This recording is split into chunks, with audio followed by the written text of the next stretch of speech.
बच्चों को पढ़ाने के तरीके। बच्चों का मन बहुत ही कोमल और चंचल होता है। ऐसे में उन्हें पढ़ाने के लिए माता पिता को धैर्य रखने की ज़रूरत है। बच्चों को कोई भी काम डांटकर या ज़ोर ज़बरदस्ती से नहीं करवाया जा सकता है, इसलिए बच्चों के साथ माता पिता को भी बच्चा बनना ज़रूरी है।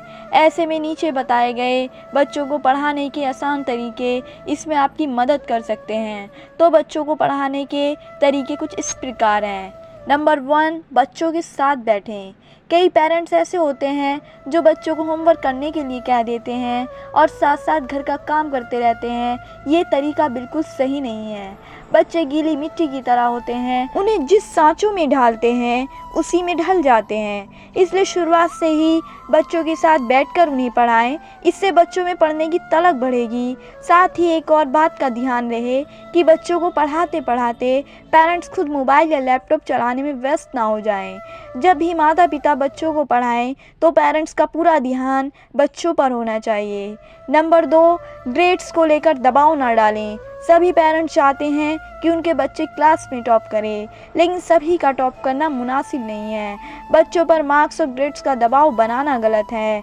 बच्चों के नंबर कम आने पर उन पर गुस्सा ना करें, बल्कि बच्चों को हमेशा मोटिवेट करें। उन्हें ग्रेड्स के लिए ना पढ़ाएं, बल्कि उनमें सीखने की क्षमता को बढ़ाएं। बच्चे से रोज़ाना पूछें कि आज उन्होंने स्कूल में क्या नया सीखा और किन किन एक्टिविटी में हिस्सा लिया। नंबर 3, बच्चों के पक्ष में रहें। बच्चे बहुत चंचल होते हैं और उनका मन सादगी से भरा होता है।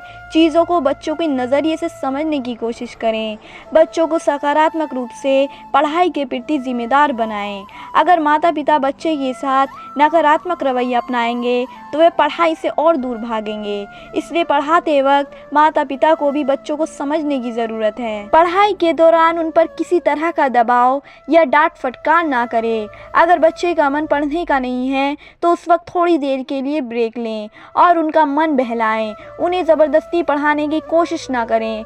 नंबर 4, पढ़ाई की बात करें। पेरेंट्स अपने बच्चे से इस बात की डिटेल रोज़ाना लें कि उन्होंने आज सभी विषयों पर क्या पढ़ाई की और उनसे उनके पसंदीदा विषय और टीचर के बारे में भी पूछें। इसके अलावा अगर बच्चा किसी विषय में कमज़ोर है या उसे विषय पढ़ना अच्छा नहीं लगता तो ग्राफिक्स की मदद से बच्चों को उस विषय को पढ़ा सकते हैं। इसमें बच्चा चित्रों या वीडियो के ज़रिए आसानी से उस विषय में अपनी रुचि बढ़ा सकता है। नंबर 5, पढ़ाई का शेड्यूल बनाएं। बच्चे का सिर्फ होमवर्क पूरा कराने से ही बात नहीं बनेगी। ज़रूरी है कि पढ़ाई का एक शेड्यूल तैयार कर बच्चे को सभी विषय का रिवीजन कराएं और हर विषय से संबंधित सभी टॉपिक को क्लियर करके चलें। दिन में कितने घंटे बच्चों को पढ़ाई करना है और उस दौरान कौन कौन से विषय पढ़ने हैं, शेड्यूल में इससे बड़ी जुड़ी बातों पर ध्यान दें। अगर बच्चा किसी विषय में ज़्यादा कमज़ोर है तो इस विषय के लिए थोड़ा अधिक समय भी तय कर सकते हैं। हमेशा टाइम टेबल का ध्यान रखना ज़रूरी है। नंबर 6, पढ़ाई का माहौल बनाएं। अगर बच्चों को वाकई पढ़ाना है तो पेरेंट्स इस पर गौर करें कि बच्चों के लिए घर में एक पढ़ाई का माहौल तैयार करें।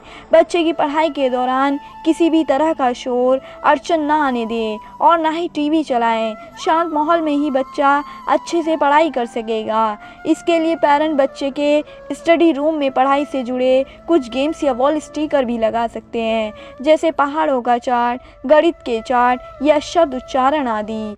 नंबर 7, बच्चों के टीचर से भी मिले। बच्चों के पढ़ाई में खराब प्रदर्शन के कारणों को जानने के लिए उनके टीचर से मिले।